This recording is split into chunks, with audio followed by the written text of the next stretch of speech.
What's up? What's going on? Welcome to Tune In Tuesday. We staying consistent and we are getting it in.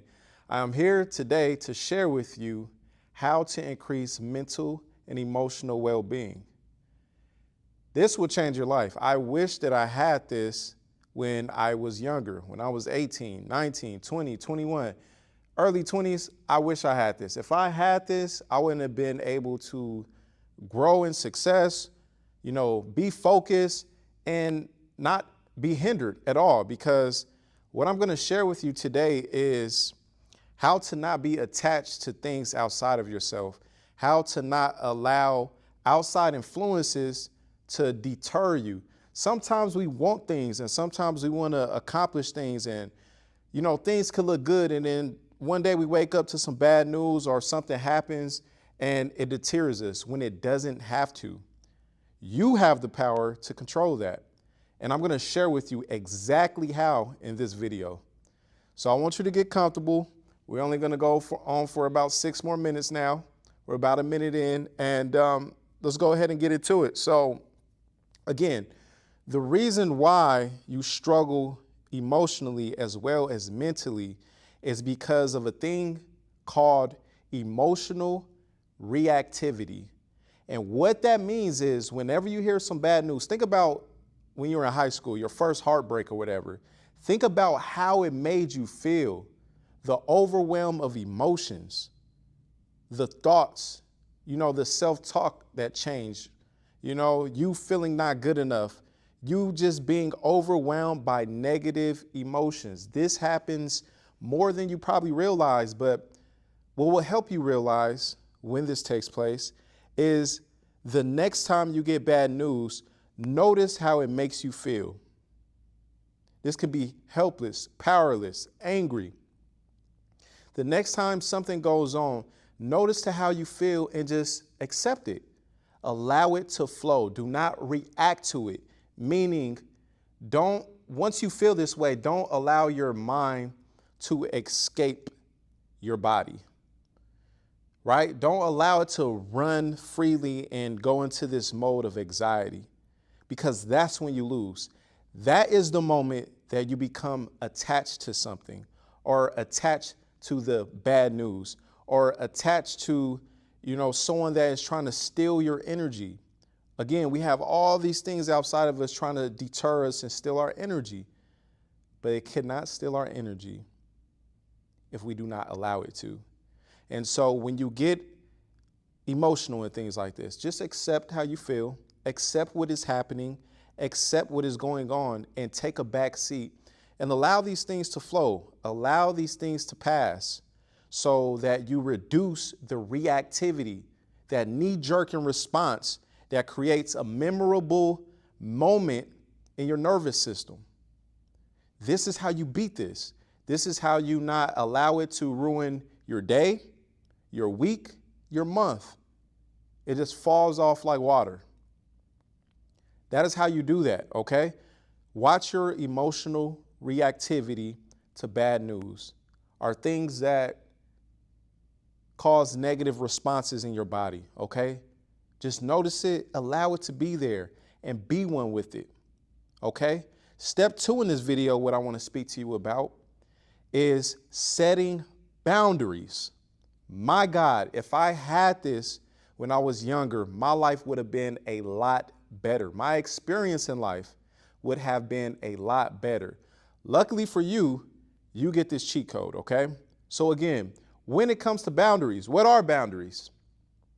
It's setting your needs in place and having them respected. It's setting your expectations, as long as they're realistic, and having them respected. You understand? So I think the first thing is this, right?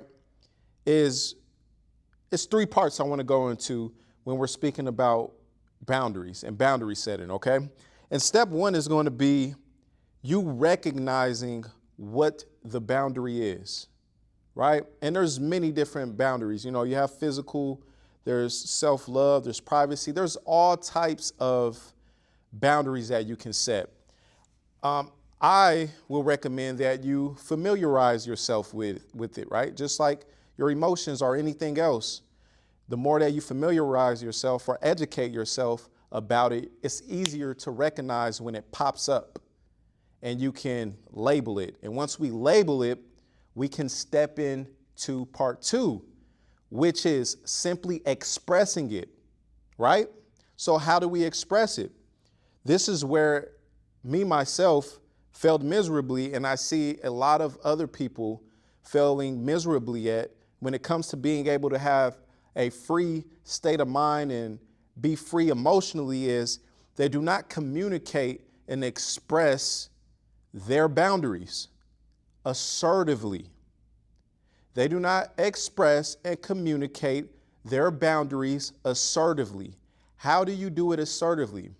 Again, you identify first what the boundary is, how you're feeling, and step two requires courage.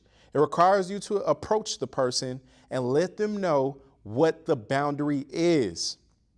A lot of people struggle with this. I struggle with this. And part of it was identifying what the boundary actually is in the first place.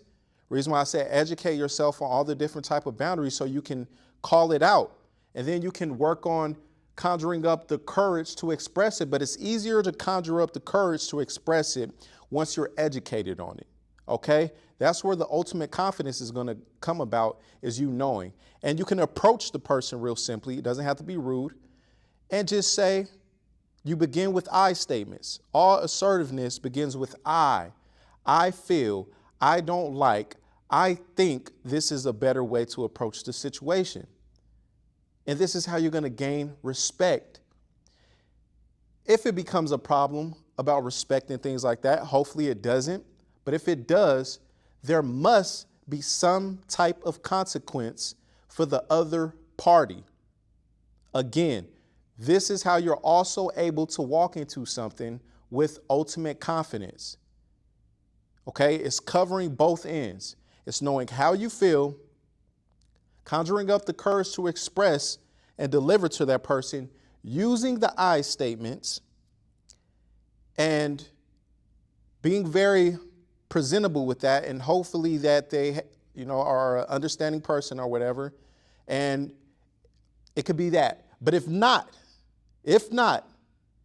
then alternative is you understand what the consequence would be for this person. All right? I hope that makes sense. So 2 things in increasing mental and emotional well-being is this.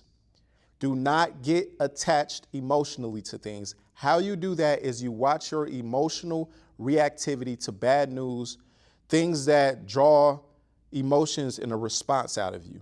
You stay in control and you don't let your mind run into outside anxieties. Step 2, when we get into the boundaries, identify what the boundary is, conjure up the courage to express the boundary using I statements, and again, hopefully that's all it is to it. But if not, understanding or getting the other person to understand what the consequence is, okay? And if you do these things, I can guarantee you that you will live a life of mental and emotional well-being, all right? That's it for Tune In Tuesdays. I will see you guys in the next video for Feel Good Friday. I hope you enjoyed the video. Like, comment, subscribe. I'll see you soon. Peace.